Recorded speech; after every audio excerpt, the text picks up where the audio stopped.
फवाद चौधरी के ऊपर मैं ये कहूँगा, फवाद चौधरी सच बोलता है और सच कड़वा होता है। आपको सच पसंद नहीं, आपके ख्याल में फवाद चौधरी जो कह रहे हैं वो सच नहीं, आप जवाब दें,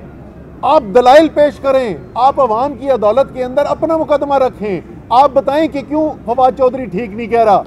लेकिन अगर फवाद चौधरी जो बात कर रहा है आपका उसके पास जवाब नहीं है, तो उसका हल रात के अंधेरे के अंदर हथकड़ियाँ लगाना नहीं है। एक एडवोकेट सुप्रीम कोर्ट को हथकड़ियाँ लगाकर यहाँ पे बैठा हुआ है, वो कोई दहशतगर्द नहीं है। दहशतगर्दी उधर फैल रही है, खैबर पख्तूनख्वा के अंदर, खास तौर पे जम इलाकों के अंदर दहशतगर्दों से मुकाबला करना है तो उधर जरा नजर दौड़ाएं। सारी नजर किसके ऊपर रखी हुई है, कैसे इमरान खान को काबू किया जाए, कैसे तहरीक इंसाफ के ऊपर दबाव डाला जाए, किस तरीके से बंदे उठा लिए जाएं। तुम एक बंदे उठाओ, तुम 100 बंदे उठाओ, तुम 1000 बंदे उठा लो, और मुझे पता है कि बड़ी शदीद ख्वाहिश है तुम्हारी कि बंदे तुम उठाओ, तुम जितने मर्जी बंदे उठा दो, शायद ये तुम्हारे इख्तियार में जरूर होगा, ये तुम्हारे बस में जरूर होगा बंदे उठाने का, लेकिन जो अंजाम है, जिस रास्ते पे इस मुल्क ने जाना है और इंशाअल्लाह ताला इस मुल्क ने अपने एक सुनहरी दौर में जाना है,